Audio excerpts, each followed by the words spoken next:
September 7th, 1566. A Hungarian commander stands in a burning castle.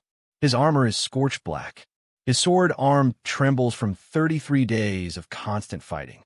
Behind him, fortress walls crumble into ash. Before him, through a single gate, waits an army of 100,000 Ottoman warriors. He has 600 men left. 600 against 100,000.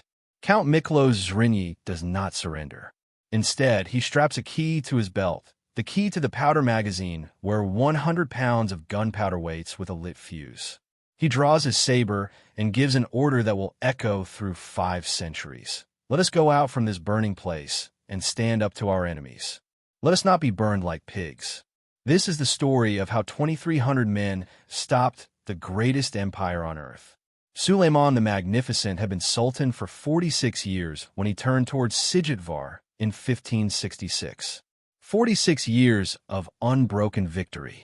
He had conquered Belgrade, destroyed the Hungarian army at Mohacs, and taken territories from the walls of Vienna to the Persian Gulf.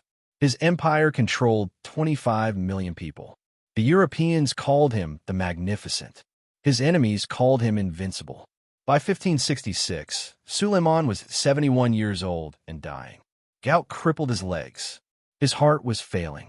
But he was determined to lead one final campaign to take Vienna, the heart of Catholic Europe. There was just one obstacle, a small fortress called Szigetvar, guarding the road through Hungary. The Sultan's generals estimated it would fall in 3 days. They were catastrophically wrong. The fortress was commanded by Miklos Zrinyi, a Croatian nobleman whose family had fought Ottomans for generations.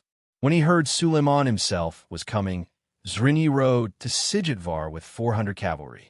He found a garrison of 1,900 men and walls built for medieval warfare, not for the massive Ottoman siege cannons. Zrinyi knew the truth. The fortress could not hold. Vienna had abandoned them. Emperor Maximilian had written off the Hungarian frontier as indefensible.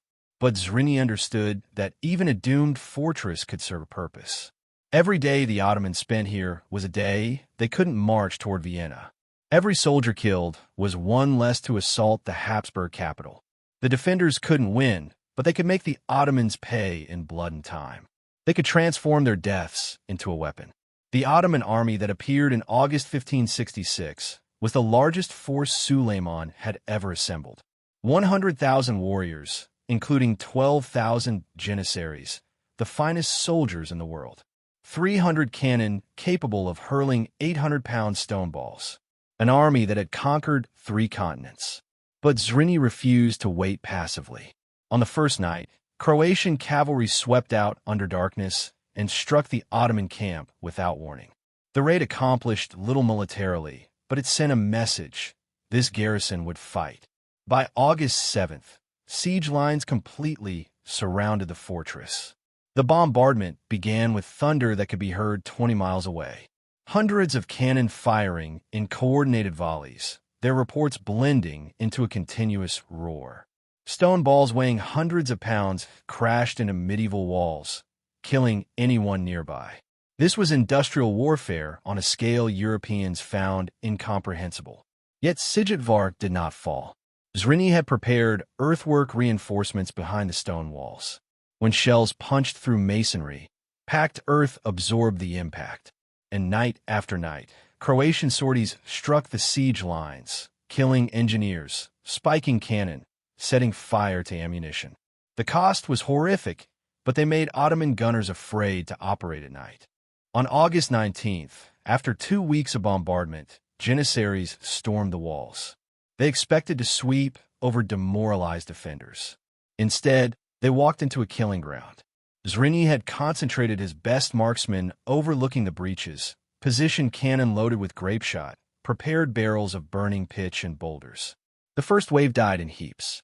The second wave climbed over bodies only to meet Croatian swordsmen who had fought Ottomans since childhood. By nightfall, hundreds of elite janissaries lay dead. The walls held. The Ottomans began digging tunnels beneath the walls, packing them with gunpowder. Croatian counterminers tried to intercept them, leading to desperate underground combat in darkness and mud. Men drowned when passages were flooded. They burned when fires were set at tunnel mouths. They died from suffocation and cave-ins. On August 21st, a massive mine explosion blew a 50-foot gap through the fortifications. Janissaries poured through before the defenders could recover. Outnumbered 10-1, the Croatians were pushed back. Zrinji ordered retreat to the new town. The rear guard died almost to a man buying time for their comrades. By August 22nd, the old town had fallen. Zrinji had lost 600 men, but the Ottomans had lost over 5,000. The fighting for the new town lasted 9 more blood-soaked days. Food ran low. Water had to be rationed. Ammunition was nearly gone. Defenders collected spent Ottoman musket balls to reload. Most of the garrison now carried wounds that would have invalided them in any normal campaign. And still they fought. Ottoman commanders reported something disturbing. The garrison showed no signs of demoralization. No disertes. No messages offering to negotiate. The resistance was becoming more intense. The men seemed to draw strength from their approaching deaths. Suleiman himself was dying. The 71-year-old sultan had expected victory within a week. Instead, his finest troops were bleeding against walls defended by a handful of Croatians. His gout flared. His heart was failing. The stress was killing him. But his pride would not permit withdrawal. This fortress had humiliated him. He would see it fall if it cost him his last breath. It would. By September 2nd, coordinated mine explosions brought down multiple sections of the new town walls. Ottoman troops overwhelmed the positions through sheer numbers. Zrinji, fighting in the front rank with a saber in each hand, was wounded 3 times but refused to leave. The fighting was apocalyptic. Buildings burned. Men grappled in smoke and ash. The dead lay so thick survivors had to climb over bodies. By nightfall, the new town had fallen. Zrinji ordered final withdrawal to the inner castle. Fewer than 800 men made it across before the bridges were cut. The inner castle was tiny, already damaged, its garrison exhausted and starving. Everyone inside knew this was the end. What they didn't know was that on the night of September 5th, Sultan Suleiman the Magnificent died in his tent. Heart failure, stroke, exhaustion, no one knows exactly. He died within sight of victory, listening to bombardment, smelling smoke from the burning castle, aware his mightiest army still struggled against a few hundred wounded Croatians. Grand Vizier Sokalu made a desperate decision. He concealed the Sultan's death. The attending physician was strangled. Servants were executed. The body was preserved, dressed in imperial robes, propped upright in the Sultan's carriage. Sokalu forged commands with Suleiman's seal, ordering the final assault. The armies would fight believing their emperor still lived. On the final night, September 6th, Zrinji assembled his 600 survivors. The walls were burning. By morning, the entire castle would be an inferno. He spoke simply. They would all die tomorrow. The only choice was how. They could burn in the castle, or they could go out fighting. Zrinji had prepared 100 pounds of gunpowder in the magazine below with a slow-burning fuse. The plan: light the fuse, open the gates, charge into the Ottoman lines, fight until dead. When the Ottomans poured in to claim victory, the explosion would kill hundreds. There was no tactical purpose. This was a statement. Zrinji asked if anyone wished to attempt escape. Not a single man stepped forward. They spent their last night preparing. They cleaned weapons. They said prayers. Those who would find clothes put them on. They would die as they had lived, proud, unbowed. September 7th, 7 in the morning. Inside the burning castle, Zrinji lights the fuse. The gate opens. 600 men charge down the narrow causeway. They are screaming, a wordless roar of defiance. They fire their last ammunition, cutting down the front ranks. They swing sabers, wield pikes, kill with bare hands. Zrinji leads from the front. He cuts down 3 Ottoman soldiers before a musket ball strikes his chest. He staggers but doesn't fall. He kills another man. A second ball hits his head. He goes down. The charge doesn't stop. Defenders trample over their commander's body, fighting with the strength of men already dead. For a few impossible minutes, 12,000 Janissaries fall back before 600 charging ghosts. Then numbers prevail. Fresh regiments pour in. The defenders are surrounded, overwhelmed. Within 30 minutes, every defender is dead. Ottoman soldiers pour into the burning castle, searching for plunder. Thousands crowd into the narrow confines. And then the powder magazine explodes. The blast kills 3,000 Ottoman soldiers instantly. A column of fire rises higher than the castle walls. Debris and bodies rain down across a quarter-mile. Men are knocked from their feet 100 yards away. In the chaos, a terrible rumor spreads. The Sultan is dead. Panic ripples through the camp. Units desert. Sokalo acts with desperate speed. He displays the Sultan's preserved body to senior officers, proving he survived the explosion. He issues commands threatening death to rumor spreaders. The panic subsides, but the campaign is over. The army had lost over 25,000 men. The campaign season was ending. The men were traumatized. On September 8th, one day after Szigetvar fell, the Ottoman army began retreating toward Constantinople. Vienna was saved. For 48 days, Sokalo maintained the deception. Every morning, servants prepared the dead sultan for the march.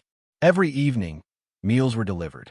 When the army reached Belgrade, Sokalo judged the succession secure. On October 21st, 6 weeks after Suleiman's death, he publicly announced the sultan had passed. The siege of Szigetvar accomplished what seemed impossible. The Ottoman campaign of 1566, designed to conquer Vienna and establish supremacy over Central Europe, failed completely. Vienna did not fall in 1566. It would not fall when the Ottomans tried again in 1683. Each time, the memory of Szigetvar proved that Ottoman invincibility was a myth, that a determined garrison could make even the greatest empire bleed. The Ottoman Empire had reached its peak. After Suleiman, there would be no more great sultans leading armies. The era of limitless expansion was over. The momentum had broken. Zrinyi's body was found outside the castle gate, shot twice, skull crushed. Ottoman soldiers brought his head to Sokalo as a trophy. The Grand Vizier treated the remains with respect, reuniting head and body and arranging transport to Christian territory for burial. In a letter to the Habsburg Emperor, Sokalo praised Zrinyi as a worthy adversary who had defended his post with honor. The other defenders received no individual memorials. Their names are mostly lost. They were farmers, merchants, minor nobles. They are remembered only as a number, 2,300. But perhaps that's appropriate. They didn't fight for personal glory. They fought because their deaths could purchase something their lives could not.